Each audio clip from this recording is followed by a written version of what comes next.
প্রথমেই জানিয়ে দিব, সংবিধান সংস্কার পরিষদের শপথ নেয়নি বিএনপি। জুলাই সনদ বাস্তবায়ন নিয়ে বিশাল জটিলতা। মন্ত্রিসভার শপথ অনুষ্ঠান বয়কট এনসিপির ৬ এমপির।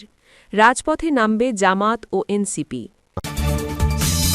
জানিয়ে দিব, প্রথম শপথ নিয়েই জামায়াতের সঙ্গত্যাগ। শপথ গ্রহণ শেষে আওয়ামী লীগ নিয়ে যা বললেন রুমিন ফারহানা।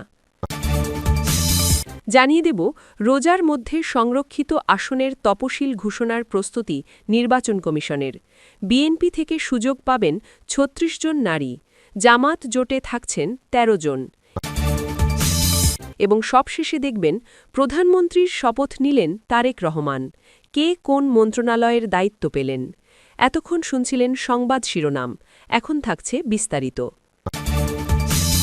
ত্রয়োদশ জাতীয় সংসদ নির্বাচনের পর দেশের রাজনীতিতে যে নাটকীয়তার সূচনা হয়েছে, তার প্রথম বড় প্রমাণ মিলল বিএনপির আচরণে। একদিকে তারা সাংসদ হিসাবে শপথ নিয়ে ক্ষমতার পথে এগিয়ে গেল, আর অন্যদিকে সংবিধান সংস্কার পরিষদের সদস্য হিসাবে শপথ নেওয়ার প্রশ্নে হঠাৎ করেই পিছিয়ে গেল। দলীয় সিদ্ধান্ত অনুযায়ী বিএনপির নবনির্বাচিত এমপিরা স্পষ্টভাবে জানিয়ে দিলেন, তারা এই পরিষদের সদস্য হিসাবে কাজ করবেন না। বিএনপির স্থায়ী কমিটির সদস্য সালাউদ্দিন আহমেদ প্রকাশ্যে জানালেন, দলের ভারপ্রাপ্ত চেয়ারম্যান তারেক রহমানের নির্দেশেই এই সিদ্ধান্ত নেওয়া হয়েছে। এখানেই প্রশ্ন উঠে যায়, একজন নেতার নির্দেশ কি পুরো জাতির রায়ের চেয়েও বড় হয়ে গেল? কারণ জাতি কিন্তু ইতোমধ্যেই তাদের মতামত দিয়েছে। সাম্প্রতিক গণভোটে প্রায় ৬৮% মানুষ রাষ্ট্র সংস্কারের পক্ষে রায় দিয়েছে। এই বিপুল সমর্থনের অর্থ একটাই, মানুষ পুরনো শাসন কাঠামো ভেঙে নতুন রাজনৈতিক বন্দোবস্ত চায়।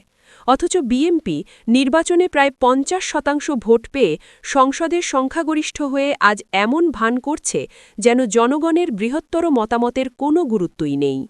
সংখ্যাগরিষ্ঠের ভোটে সংসদে বসা যাবে, ক্ষমতা নেওয়া যাবে, মন্ত্রিত্ব ভাগাভাগি হবে, কিন্তু একই জনগণের সংস্কারের দাবি যখন সামনে আসে, তখনই বিএনপি হঠাৎ করে সংবিধানের ধারা উপধারা খুঁজতে শুরু করে। এই দ্বিচারিতা সাধারণ মানুষের চোখ এড়ায় না। সকালে সংসদ ভবনের সামনে যে দৃশ্য দেখা গেছে, তা অনেকের চোখে ছিল সরাসরি জাতির সঙ্গে তামাশা করার শামিল। বিএনপির এমপিরা ত্রয়োদশ জাতীয় সংসদের সদস্য হিসাবে ঠিকই শপথ নিলেন, কারণ এমপি হওয়ার সঙ্গে সঙ্গে ক্ষমতার সুবিধা আসে, চেয়ার আসে, প্রভাব আসে। কিন্তু যখন বলা হলো, আপনারা সংবিধান সংস্কার পরিষদের সদস্য হিসাবেও শপথ নিন, তখনই তারা বয়কট করলেন। সালাউদ্দিন আহমেদ হাতে একটি সাদা কাগজ উঁচিয়ে ধরে ব্যাখ্যা দিলেন, সংবিধানে নাকি এই পরিষদের কোনো উল্লেখ নেই, তৃতীয় তফসিলেও এই শপথের ফর্ম নেই, তাই আগে সংসদে আইন পাশ হোক, তারপর তারা শপথ নেবেন। এই যুক্তির ভেতরেই লুকিয়ে আছে ভয়াবহ এক ভণ্ডামি। যে সংস্কার পরিষদের সদস্য না হয়ে সংসদে বসে আইন পাশ করার কথা, সেই পরিষদেই বসতেই যদি তারা অস্বীকৃতি জানায়, তাহলে সংস্কারের খসড়া তৈরি করবে কে? এটি ঘোড়ার আগে গাড়ি জুড়ে দেওয়ার মতোই অদ্ভুত এক যুক্তি। আসলে বিষয়টা আইনি জটিলতা নয়, বরং রাজনৈতিক অনীহা। কারণ বিএনপি জানে, সংস্কার শুরু হলে ক্ষমতার কেন্দ্রীভবন ভাঙবে, প্রধানমন্ত্রীর সীমাহীন ক্ষমতা কমবে, সংসদের ওপর দলীয় শৃঙ্খলের খড়গ নেমে আসবে। বিশেষ করে সংবিধানের ৭০ অনুচ্ছেদের মতো বিষয়গুলো পরিবর্তন হলে সংসদ আর দলীয় হুকুমে চলবে না। এই পরিবর্তনগুলো বিএনপির দীর্ঘদিনের ক্ষমতার স্বপ্নের পথে বড় বাধা।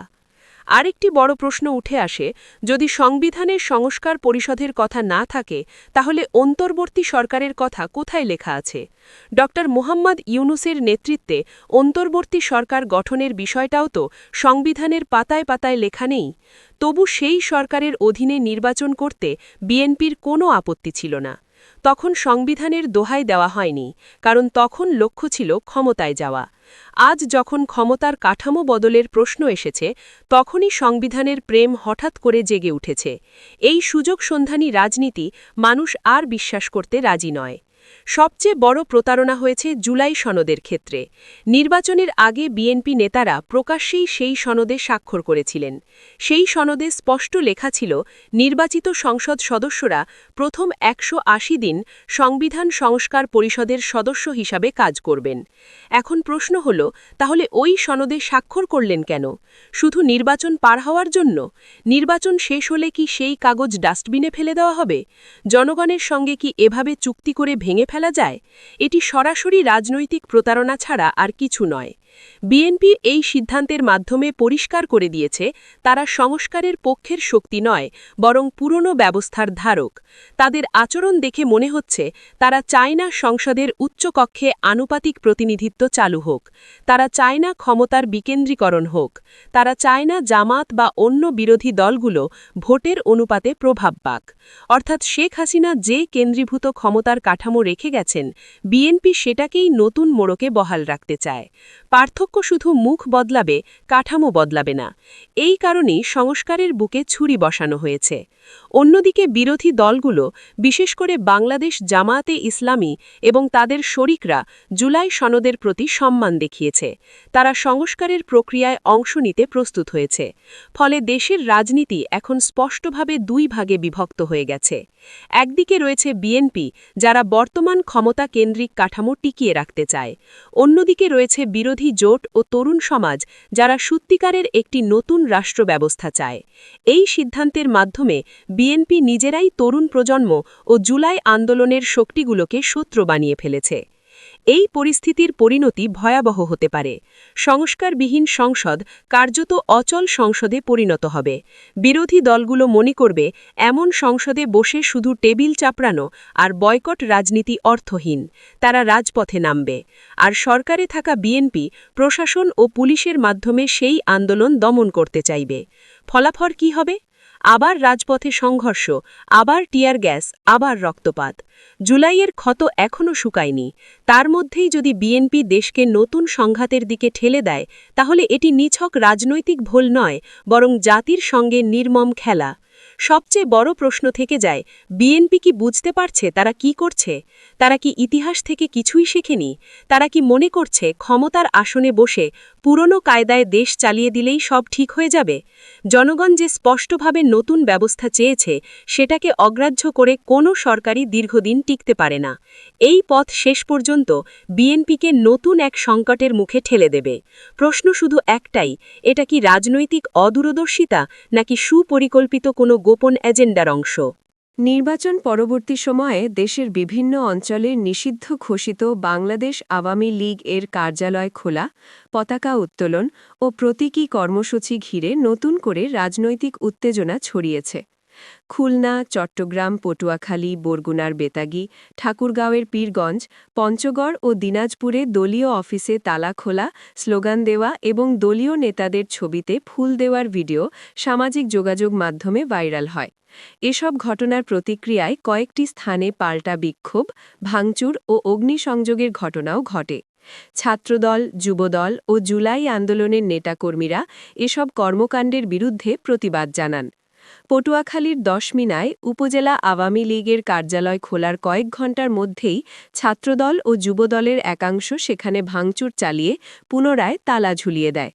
জাতীয় নাগরিক পার্টির স্থানীয় প্রতিনিধি বলেন, বিএনপি ক্ষমতায় আসার পর একাধিক এলাকায় আওয়ামী লীগের অফিস খোলা হচ্ছে। এতে দল পুনর্বাসনের ইঙ্গিত পাওয়া যাচ্ছে কিনা তা নিয়ে জনমনে প্রশ্ন তৈরি হয়েছে। দিনাজপুর শহরে আওয়ামী লীগের অফিসে স্লোগান দেওয়ার ভিডিও ছড়িয়ে পড়ার পর জুলাই আন্দোলনের কর্মীরা সেখানে বিক্ষোভ করে আগুন জ্বালান। খুলনায় নেতাকর্মীরা দলীয় কার্যালয়ের সামনে এসে ছবি টাঙিয়ে দ্রুত সরে পড়ে। চট্টগ্রামের নগরের কয়েকটি স্থানে মিউরাল পরিষ্কার ও অফিস খোলার ভিডিও ভাইরাল হয়। ঠাকুরগাঁওয়ের পীরগঞ্জে দলীয় কার্যালয়ে জাতীয় ও দলীয় পতাকা উত্তোলনের ঘটনা ঘটে। পঞ্চগড়ে এক বিএনপি নেতা আওয়ামী লীগের অফিসের তালা খুলে দেওয়ায় রাজনৈতিক বিতর্ক তৈরি হয়। জেলা বিএনপি এ বিষয়ে আনুষ্ঠানিকভাবে দায় নিতে অস্বীকৃতি জানায়। বরগুনার বেতাগীতে কার্যালয় খুলে স্লোগান দেওয়ার পর পরিস্থিতি উত্তপ্ত হয়। সার্বিকভাবে এসব ঘটনায় নির্বাচনের পর দেশে রাজনৈতিক মেরুকরণ আরও স্পষ্ট হচ্ছে এবং আইনশৃঙ্খলা পরিস্থিতি নিয়ে উদ্বেগ বাড়ছে।